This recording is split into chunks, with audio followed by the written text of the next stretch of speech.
8:35, recta final de a primera hora por Sonorama, la gran señal nacional. Yanine Cruz visita nuestra mesa de trabajo. Ella es presidenta del Consejo de Regulación, Desarrollo y Promoción de la Comunicación. Nos acompaña justamente acá. ¿Cómo le va? Bienvenida, Yanine. Buenos días, Fabricio. Qué gusto. Un abrazo a todo el país que se enlace a este importante medio de comunicación. Gracias. El primer proyecto de ley que envió el presidente de la República a la Asamblea Nacional es el proyecto de ley de libre expresión y comunicación, que apunta a reformar prácticamente la totalidad de la Ley Orgánica de Comunicación. Ese debate está llevando adelante la Comisión de Relaciones Internacionales de la Asamblea Nacional. Usted ha comparecido y ha brindado sus aportes a este espacio legislativo. ¿Cómo ve usted, cómo siente que se está desarrollando este debate sobre el presente y futuro de la comunicación y de la libertad de expresión en el Ecuador, Yanine? Bueno, me parece primero importante saludar el hecho de que se pueda concebir un país democrático garantizando la libertad de expresión. A eso apunta justamente el proyecto del Ejecutivo. Dejar en claro que es importante también el poder despenalizar el tema de la calumnia, que ha sido uno de los temas, sobre todo quienes entendemos de la comunicación, que siempre ha existido por parte de autoridades o de poder del Estado justamente a remeter contra periodistas críticos. Y segundo, en la Comisión de Relaciones Internacionales nosotros hemos llegado a dar un informe de qué hemos encontrado en el Consejo, y uno de los principales inconvenientes que se evidencia es la afectación al trabajo periodístico, las alertas al trabajo periodístico que hay, y por supuesto dentro de esto la falta de posibilidades del Estado, el poder canalizar, el poder presentar un sistema de protección. Frente a esto nosotros hemos llevado un sinnúmero de alertas sobre lo que ha acontecido desde la pandemia, desde inclusive las manifestaciones de octubre, y lo que ha desencadenado en una falta de visión por parte de ciertas instituciones para garantizar el trabajo periodístico. Y uno de los retos que hemos demostrado frente a esto es poder articular con varias instituciones para presentar, sobre todo a quienes ejercen la comunicación, un apoyo desde las instituciones públicas para seguir sobrellevando lo que son trabajos periodísticos. Por ejemplo, me parece indispensable poner a consideración, si un periodista es amenazado, va a presentar la denuncia en la Fiscalía, existe la posibilidad de que le digan, bueno, usted que acaba de presentar la denuncia pasa a ser considerado un testigo protegido. ¿Y esto qué es? Evidencia que el periodista no puede hablar de la investigación realizada, y esto es censura. Por lo tanto, se ha buscado canales con la Fiscalía para poder determinar otro tratamiento a quienes ejercen la comunicación. Y también desde varias provincias pequeñas, cantones pequeños, se ha visto cómo se ha denunciado a colegas de la comunicación, y que a veces el tema económico no ha sido uno de los factores que posibilite defender al comunicador. Por lo tanto, hace pocas semanas firmamos un convenio con el Defensor Público para que de oficio más de 700 defensores públicos asistan en la defensa de los trabajadores de la comunicación. Ahora, ¿qué pasa cuando se exceden esos límites que tiene la libertad de expresión? Porque, le digo, yo en lo personal, y esto lo he dicho en múltiples espacios, yo soy de los que cree que la libertad de expresión tiene límites, que ese límite está marcado por no la censura, sino la responsabilidad ulterior, que no es lo mismo. Una cosa es la censura y otra cosa es la responsabilidad ulterior. Yo creo que uno debe ser responsable y asumir la responsabilidad de lo que dice y de lo que hace en el ejercicio de la comunicación, porque no creo que haya una libertad ilimitada, sino que lo contrario sería una suerte de libertinaje. Pero ¿cómo hacemos para que coexistan estos conceptos? Libertad de expresión con responsabilidad ulterior ya en la práctica, y esto discuten algunos, sobre todo aquellos que defendían o defienden la ley de comunicación como fue concebida en 2013 con un régimen sancionador que creo yo terminó desnaturalizando el concepto de la ley de comunicación. Pero digo, ¿qué pasa cuando un comunicador, un periodista, en el legítimo ejercicio de su libertad de expresión excede o pasa esas líneas rojas que también tenemos nosotros? ¿Qué debería pasar allí, Yanine? Lo que usted señala, Fabricio, es justamente lo que la Convención Interamericana dice. Hay límites para la libertad de expresión. Nosotros no podemos dar paso, por ejemplo, a la apología del odio, a la discriminación. Entonces, una persona que entiende la responsabilidad al frente de un micrófono, al frente de una pantalla, sabe que hay límites, hay normas deontológicas, y la autorregulación debe ser uno de los pasos indispensables siempre y cuando existe esa conciencia de lo que es sobrellevar una comunicación desde la parte del periodista. Hay muchos ciudadanos que pueden garantizar, obviamente, su defensa, pudiendo acudir, por ejemplo, a la justicia ordinaria, o lo que acaba de acontecer con la Defensoría del pueblo, que yo escuchaba muchas de las intervenciones y usted no estaba de acuerdo con las medidas que se tomaron frente a un medio radial que se daba, donde se revictimizaba, etcétera, etcétera, a una ciudadana. Pero no es que dejamos en indefensión al ciudadano. Sí me parece que es indispensable desde los medios de comunicación, desde los propios medios de comunicación, entender la responsabilidad o volver a refrescar cuál es la misión del periodista. Hay periodistas y periodistas, hay abogados y abogados, hay médicos y médicos. Esto se da en cada una, obviamente, de nuestras profesiones. Lo importante es volver a recordarle la gran misión que tiene el periodista. Por ejemplo, me parece que es indispensable abordar nuevamente cuáles son los límites de la libertad de expresión. No cualquiera que pueda utilizar un micrófono puede pronunciar medidas a medias sin contrastarlas.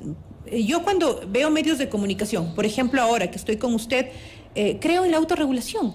Creo que usted sabe para qué está al frente, obviamente, de este medio de comunicación informando a la colectividad. ¿Qué sería si nosotros silenciamos a Fabricio Vela?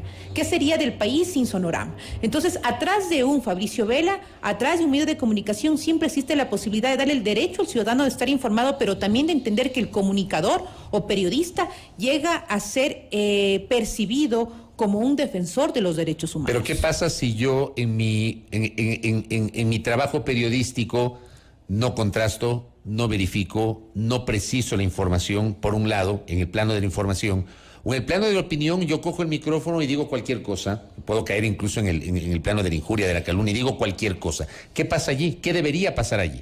Bueno, existen obviamente canales como por ejemplo la propia Defensoría Pública, que hace referencia que no se puede dar criterios sin contrastar y puede emitir obviamente los diferentes criterios para que usted pueda quizás reconocer ese error. Yo tengo que destacar el tema de las audiencias críticas, me parece que es indispensable, pero si un ciudadano se siente afectado por algún comentario que no se ajusta a la verdad, puede tranquilamente buscar la justicia ordinaria y también puede pedir al medio de comunicación sin una sentencia judicial, porque eso quedó en una etapa muy complicada del país, donde se censuraba, donde se sancionaba o se perseguía a los periodistas. Se puede pedir espacio justamente para poder solicitar la réplica o para poder la rectificación, sin necesidad de judicializar, obviamente. ¿Y los medios están cumpliendo con eso? ¿Están obligados a cumplir con eso? Tienen que, porque obviamente... ¿Qué pasa si un medio no cumple con estos principios que están en la ley de comunicación de la rectificación o de la réplica? Porque hay unos plazos para cumplir. Pero ¿qué pasa si no lo hace, tomando en cuenta que ya no existen las sanciones que estaban establecidas antes? Bueno, directamente el canal es justamente la vía de la justicia ordinaria. El Consejo no tiene potestad sobre eso. Nosotros cuando reformamos la Constitución, la Ley Orgánica de Comunicación en el 2019, claramente se estipula cuáles son las competencias del Consejo. Por un lado es la promoción de derechos y también presentar un sistema de protección al país donde se garantice el trabajo periodístico, ¿no? Que esos son ejes fundamentales de nosotros. El monitoreo, el poder evidenciar cómo se maneja el tema de contenidos es para ajustar justamente con con la academia y poder mejorar a los futuros profesionales. Inclusive no se puede dejar de lado el repensar que puede existir un observatorio de medios donde se pueda obviamente tratar de cruzar de alguna manera información con la Secretaría de Derechos Humanos, con la Defensoría del Pueblo, con la Defensoría Pública y la propia academia para mejorar justamente el sistema de comunicación. Ahora, una de las cosas que yo mismo reflexiono, que lo he trasladado públicamente, que se lo traslado a usted, Yanine, que nos visita el día de hoy, es ¿qué ha pasado en estos 8 años, de 2013 a 2021, donde hubo la vigencia de la ley de comunicación, hubo la aplicación del régimen de sanciones, que creo que fue excesivo, demasiado, o sea, realmente hubo sanciones que no tenían razón de ser. Yo hice las críticas públicamente en su momento sobre el régimen sancionador, pero siempre pienso que ninguno de los extremos son buenos. O sea, siempre tiene que haber un punto intermedio. Tampoco creo que todo es blanco y negro, o sea, en la vida hay matices. En esos 8 años, ¿tenemos una mejor comunicación? ¿Hacemos un mejor periodismo? ¿Hemos repensado la lógica de los medios de comunicación? ¿O este debate lamentablemente se circunscribió exclusivamente a la ley de comunicación y resulta que ya sin ley o con la ley reformada, hoy otra vez volvemos al tiempo de viva la fiesta y hacemos lo que queremos? O sea, mi punto es, estos 8 años sirvió para repensarnos como medios, como periodistas, como líderes de opinión, como opinólogos, como lo que sea. Sirvió para repensarnos e iniciar un debate en serio sobre cuál es el presente y cuál debe ser el futuro de la comunicación, Yanine. Bueno, primero no hay que perder de vista que la comunicación es un derecho humano. Frente a este concepto, sí es interesante analizar lo que acontecía en los años que Fabricio usted hace referencia. Primero, no solamente se atentaba con la libertad de expresión cuando se cerraba un medio de comunicación o se judicializaba al periodista, sino cuando se limitaba en entregar información por parte de instituciones públicas o de exministros para el trabajo periodístico. Sí, se ocultaron documentos donde tranquilamente se podría seguir investigando o presentarle al país investigaciones transparentes. Uno de los males que hasta el día de hoy nos salpica y nos tiene preocupados a los ciudadanos es justamente el tema de corrupción. Para que un país democrático pueda ejercer libertad de expresión, tiene que existir transparencia desde las propias autoridades. Segundo, si nosotros analizamos la judicialización, la mayoría de periodistas fueron denunciados por autoridades, por exministros, por alcaldes, por personas que en su potestad de autoridad querían censurar el trabajo de un periodista. Cuando claramente en derecho internacional sabemos que sobre la honra de un político está el interés ciudadano. Los políticos tenemos que entender que el trabajo del escrutinio público es parte de. Algunos tienen la piel muy sensible y tratan de arremeter contra los medios de comunicación. Eso también tiene que dejaros unas grandes enseñanzas como políticos y como funcionarios públicos. Segundo, ¿qué pasó después de estos años? Antes de la aplicación de la Ley Orgánica de Comunicación, desde el año 2008 hasta el 2015, hubo más de 2.300 afectaciones a la libertad de expresión. En lo posterior, con la Supercom, sí hubo una mala utilización. Usted recordará que un medio de comunicación se ajustaba a las normas deontológicas y si no le gustaba a tal autoridad de la Supercom, sanción por ese tema. Nos acaba de pasar ahora en el Consejo y lo voy a hacer público. Me parece que es interesante analizar cuando le das la posibilidad a una autoridad de emitir un informe a favor o en contra de un medio de comunicación. Por ejemplo, nos encontramos con una perla ahora en el Consejo de Comunicación. Me parece que ahora en esto que fue un golpe para el país en las manifestaciones de octubre, se emitió un informe en un solo día en contra de una radio aquí de la provincia de Pichincha. Un informe de un día, cuando claramente el reglamento y la normativa lo establece que ese estudio o ese análisis podría ser aproximadamente de 5 a 7 días. Pero como la autoridad estaba en contra de la crítica de este medio, de hecho es el medio de Radio Pichincha, tenías que advertir que ellos estaban... Y el informe se dio con base en un informe a su vez de un miembro de Fuerzas Armadas, me parece, ¿no? Exacto, nosotros no podemos, desde una institución del Estado, tratar de emitir esta clase de informes porque no es objetivo, porque pones a consideración de la autoridad de turno el poder criticar o censurar a tal medio de comunicación. Esa no es la línea y me parece que es importante justamente que esta asamblea repiense cuál es el papel justamente desde las instituciones para poder garantizar un mejor trabajo periodístico. Y lo que hoy todo el mundo está cuestionando es: ¿se va o no a regular el tema de las plataformas digitales? Que a mí me parece muy complicado este tema. Otros países están recién en un debate y no han podido abordar. Es un debate planetario, pero no hay una línea concreta, ¿no? Sobre si se puede o no regular las plataformas digitales. Ahora, por ejemplo, dentro del Consejo teníamos la potestad, se eliminó el reglamento de poder ingresar al catastro de medios digitales. Pero la pregunta es, nunca ha existido una definición en ninguna normativa sobre lo que es un medio digital.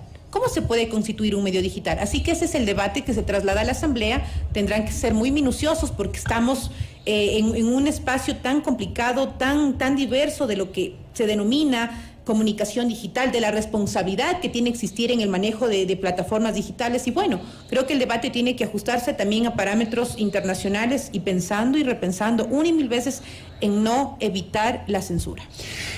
Para finalizar, Yanine Cruz, ¿usted cree en la autorregulación? ¿Usted cree que más allá de que hoy tenemos una vigente ley de comunicación, que el presidente Lasso ha enviado un proyecto de ley de expresión y comunicación, muchos creen que lo que se pretende es apuntalar la autorregulación? ¿Usted cree que el país está preparado, que los medios, que nosotros estamos preparados para autorregularnos? Creo mucho en la profesionalización del comunicador y le voy a decir, Fabricio, con toda sinceridad, yo escucho, por ejemplo, periodistas como usted y creo en la responsabilidad de un periodista. La autorregulación es justamente esto, el entender, el tener esa conciencia de lo que es el trabajo periodístico. Pero verá que no todos nos autorregulamos. Yo sí me autorregulo, créame que me autorregulo. Supuesto, pero Fabricio, no todas las profesiones, No todos. como todo, como toda profesión, pero sí se tiene que canalizar mecanismos o asistencias técnicas, el repensar, compartir experiencias y mejorar. Porque hay que entender que atrás de un comunicador, de un medio de comunicación, está el poderle ofrecer a la ciudadanía información de primera. ¿Y eso qué conlleva? Veracidad, responsabilidad. Porque siempre hay que entender que atrás de un medio de comunicación hay un interés. Ojalá eso sirva para poder mejorar esa agenda con el ciudadano y las responsabilidades del medio de comunicación. Yo creo que, por ejemplo, el debate debe ser tan profundo. Y ojalá que, digamos, este momento, con este proyecto de ley, que además debería ser combinado con experiencias que hemos tenido. El rol que tuvimos los medios de comunicación en octubre del 2019, yo he sido absolutamente crítico de cómo se manejó la comunicación en 2019, en el inicio de la pandemia, que igualmente creo que es para analizar, ¿no? Yo creo que todo esto debería ser parte de un amplísimo y profundo debate sobre lo que queremos como comunicación y como medios, y allí ustedes como consejo tienen un papel preponderante, porque claro, dentro de las atribuciones legales que tienen ustedes, pueden obviamente proponer y deben promover los derechos de la comunicación y empoderar a los ciudadanos también, ¿no? Porque la comunicación es exclusiva de los periodistas. Así es. Dentro del Consejo tenemos esa línea clara, sobre todo en darle la posibilidad de que el ciudadano entienda cuál es el sistema de comunicación, las responsabilidades de los propietarios de los medios, la responsabilidad de los periodistas y, por supuesto, esto que nos deje grandes lecciones, aprender de los errores de gobiernos anteriores, pero sí garantizar que el trabajo periodístico no tenga tantas trabas. Ojalá se pueda mejorar, el apoyo de todas las instituciones que tienen claro el tema de la libertad de expresión. Y cuando digo apoyar es desde la Asamblea, entender la lógica del trabajo del comunicador, entender la lógica también que tiene que mantener esa responsabilidad, como tú dices, la autorregulación, las normas deontológicas y bueno, ofrecer al país una ley que garantice este derecho humano que es la comunicación. Correcto, Yanine Cruz, gracias por visitarnos, muy amable. A Yanine Cruz, presidenta del Consejo de Regulación, Desarrollo y Promoción de la Comunicación, conversando aquí a primera hora sobre justamente que es un debate inagotable, los derechos de los comunicadores y la libre expresión. Aquí defendemos la libertad de expresión con responsabilidad ulterior, no el libertinaje. 8 de la mañana con 52 minutos en A Primera Hora.